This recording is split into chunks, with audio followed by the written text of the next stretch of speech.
So I hear a lot of people talking about learning to learn.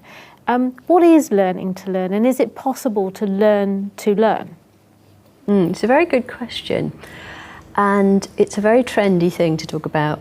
L2L, learning to learn, and even people like the World Bank have now run with it and consider this to be terribly important. But when people talk about it, it's very unclear what they're really talking about.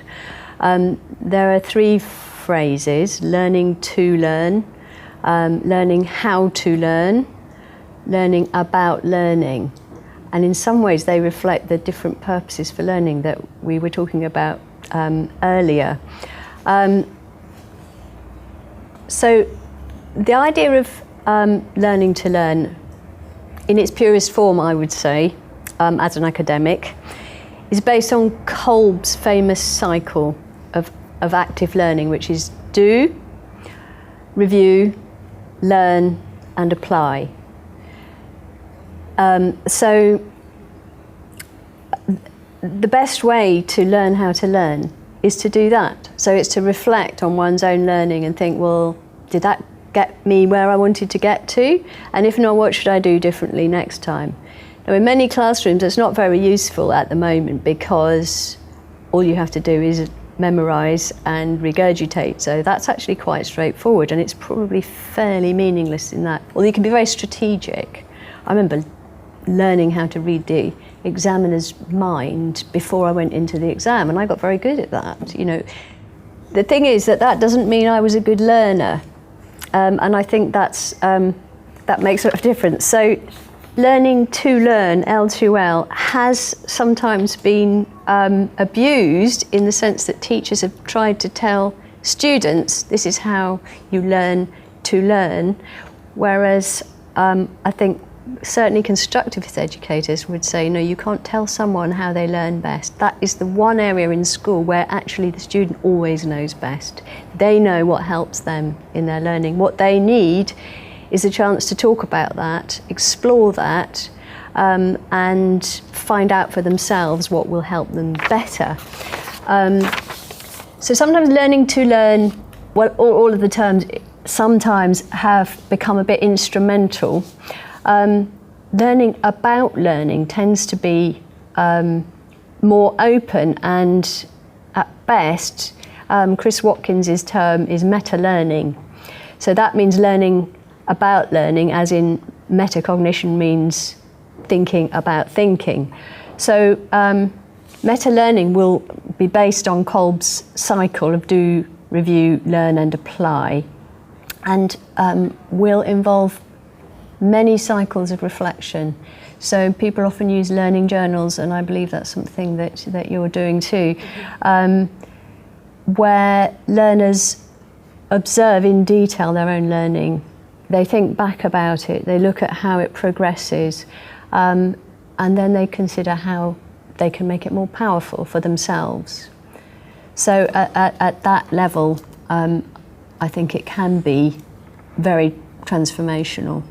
But not for everybody, actually. I find in my MA classes, some people find learning journals really, really helpful, and others never really catch on. So are some people better learners than others, or is it just about getting to know yourself a little bit better as a learner? It's a pretty much impossible question to answer, or rather there's so many different answers that you could give to that question. It depends what you mean by a good learner, doesn't it? So a good meta-learner is certainly someone who is very aware of their learning, knows how to think about it, knows how to get feedback on it, if you like, from other people and from texts, and knows how to change it for the better. So a good meta-learner, I would say that's easier to define. But a good learner, that depends entirely what we mean by learning. Some people do better than others in exams, and so we would, or teachers often imply that those are the good learners. So very good, very good learner, you did very well in your exam.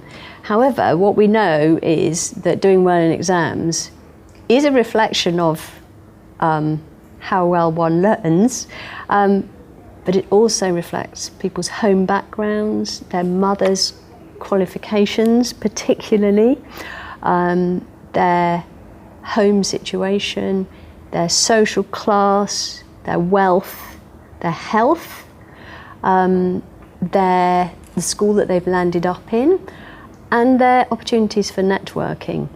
So we really can't say that somebody who studies hard does better in exams. This does not apply if you look carefully. It's much more complex than that. Obviously, hard work will get you a long way in the traditional way of learning, in traditional classrooms. However, think of good old Einstein, who was kicked out of school, failed his exams, and look where it got him. So we could say that a good learner is somebody who's always open to learning, and perhaps Einstein was one of those people, that he wasn't good in the conformist system, but he was very creative and dynamic and had a thirst for finding out things from the world and from other people.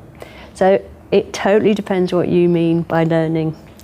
So if I came to you for advice then and said that I wanted to become a better learner in some way, what kind of advice would you give me about how I could improve my own learning? Well, that would depend on my view, but of what is valuable. But you've probably gathered that I think we need to extend learning opportunities beyond the traditional classrooms, although they have a role to play. I can't advise you on what would make you a better learner. It is down to you, is what I would say. However, what could help you is to read research about learning. People like us have done lots of classroom research, not enough, there's still lots more to be done, especially I think in listening to what pupils have to say about their learning. But read the research. What do people say about learning? What have they found about learning and learners? Also, if you get on the bus and listen how people use the word learning and just think, what did they mean by it? You hear expressions like, that'll teach you a lesson. You know, what's behind that? Listen out and analyse what people might mean and why that person might have meant that. I think that, and don't accept other people's arguments, even when you're supposed to. Check them out, check their evidence base. Often you think, I can't say that, surely that can't be right, or someone else would have said it. But try saying it and see what happens, because often you find those are things everybody's been dying to say, but they didn't dare because it's not conformist enough. So be open and take the risk. Okay, so my last question for you then is, on this course, people are given some opportunities to think about different areas to do with education. There's some interviews like this one with various academics that have done work in this area. There's some readings that people can do, and then there's some activities to encourage people to reflect on what they've learned and to reflect on their own experience. Right.